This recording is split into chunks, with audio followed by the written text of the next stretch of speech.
Oromota addunyaa guutuutti argamtanii nageenyi keenya bakka jirtanitti isin haala qabu jechaatiin amma kun Oromota nama muraasa wajjin as biratti argamna. Kaayyoon as biratti argamne ayyaana irreechaa sababeeffachuudhaaf asitti iddoo kanatti wal geenye jirra. Yuutuubii gabaabduu kana qopheeffannee jirra. Qoosaas hin qabnaa, taphas aadaas waa wal barsiisuu waan qabnuuf kanaaf hanga dhuma viidiyocha kanaatti turtiin keessan wajjin haa ta'u isin jenna. Mee amma kun maqaa isaanii tokko tokkoon nuuf himtanii obboleettii teenya takka isiirraa jalqaba. Maqaan kan kee eenyu dursanii maqaan kan kee Oromoodhaaf beeksisi. Sagalee. Okey, Fozia teenya baga qophii keenya kabajee iddoo kanatti argamtee isin jenna. Isinis maqaan keessanii? Maqaan koo Jeffrey Jalalee. Jeffrey Jalalee. Ayyee.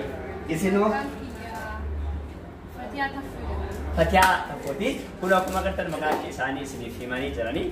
Amma mee qajeeluma gara sagantichaa keenyatti isiniif darbaati. Sagantichi keenya maal isiniif akkame irreechaatti Oromoon Finfinnee keessatti har'a gajjala bultii achitti wal gahee jira. Mee Oromoo achitti wal gahee kanaaf maaltu sitti dhaga'ama? Mee irreechi kun yeroo jalqabaatti Finfinnee keessatti adeemsifamaa jira. Kanaaf mee gammachuu akkamitti sitti dhaga'ama? Ani baay'ee tokko gammachuun natti dhagahame. Ani illee osoo Oromoota Finfinnee jiranii irreecha kabajaa jiran walitti dabalame achi keessatti jara waliin ta'ee jedhee as jiraatu kiyyaaf baay'ee itti gadde jara waliin osoo irreecha qooddadhee jira. Mee isinoo Jeffrey, obbo Jeffrey yeroo baay'ee miidiyaa irratti diraamaa garaagaraatti hojjechuudhaan beekamtii guddaa qabanii. Kun ammas nama diraamaa yooma akshinii garaagaraa illee agarsiisan nama diraamaa fakkaatanii isaanii mee kanaaf irreechi Oromootti yeroo jalqabaatti hora Finfinneetti adeemsifamaa jiru. Oromoon achitti wal gahee sa'aatii kana achitti wal gahee Finfinnee dhuunfateetiin argama. Mee kanaaf gammachuu akkamitti sitti dhaga'ama? Irreechi uummata Oromooti. Irreedha akkuma haasamaa jiru miidiyaa irratti. Irreechi uummata keenya. Anu gadaladhee akkana gahe irreecha Finfinnee irratti adeemsifamu gammatti arginu. Yeroo jalqabaati. Kana waan ta'eef baay'ee tokkotti hin gammade. Rabbi galanne haa ta'u. Yaadde Fatiyaa teenya kun amma akkuma jarma gaafii gaafii wal fakkaataa isin gaafadha. Irreechi hora Finfinneetti amma Oromoon achitti wal gahee jira. Mee kanaaf gammachuu maal sitti dhaga'ama? Mee akka nama wanta Oromoo takkatti? Ani baay'ee gammadeera. Baay'ee nama gammachiisa. Irreechi Oromooti. Irreechi Finfinnee kan ganamaati. Baay'ee gammada. Irreechi kun immoo Oromoo fi hiika guddaa qaba. Waggaa 150 kan Oromoon irratti waan kana dhabdee kanaafuu waan argataniif hedduu gammadeera. Osoo bakka san jiraadhee baay'ee na gammachiisa. Yaa bakka kiyya bu'anii obboleeyyan kiyya waan jiraniif Oromoon nama hedduu qabdi. Kaachi duruu hundi keenya kanaafuu baay'ee gammadeera. Irreechi keenya irreechi humna keenya nullee warri asii warri kaatarii qabna. Oromoo muraasa as dhufee yaa akkasitti akka biyyaatti bareechisnee akka qopheessinu abdii qabanidha. Hayyee galatooma Oromoo teenya qophiin keenya ammas akkuma itti jira. Mee amma baacoo qabna. Baacoo kana mee hanga danda'ame nu wajjin daawwadhaati. Mee baacoo kana dursa isin agarsiisu. Oromooti akkam nagaa jirtu fayyaa keessan tapha gabaabaa qabna. Tapha kana mee haga dhuma viidiyoocha kana nu wajjin turaati. Taphnichi akkana namni wallaalee namni tapharraa bahee adabbii qaba.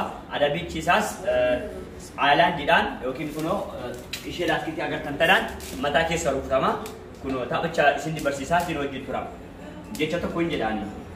Jecha jedhe kan dhuma qubee saniitti irraa itti dabaltaniitiin isinis jecha wayii uumtan. Fakkeenyaadhaaf kootu yoo jedhe qubee taa'arraa waan qubee taa'arraa isinis jecha wayii uumtanii jechuudha.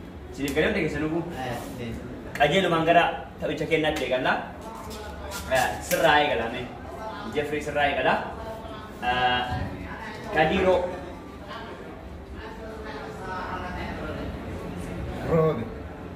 Robe egal. Robe egal. Robe jette? Okay. Ada tidak? Sikas. Ama enura egalu. Serra egala. Serra egalu. Pokok cerita. Indema. Indem.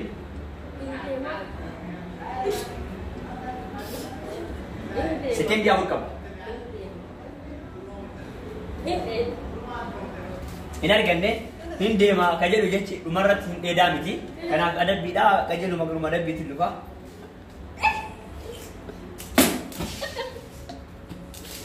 mee amma isa gaafadhaati qoqqofteertaa teessoo sodaa dheeraa itti fuuf sekendi ammoo hin arganne sodaadhe ka jedhu ka itti aanu dammoo yookiin dhadhaa ta'uu danda'a jechoota akkasiiti kanaaf adabbiidha kootu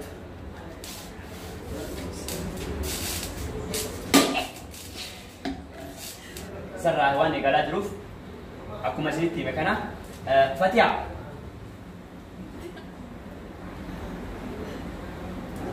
matee jira adabbii qabdaa adabbiidha Oromoo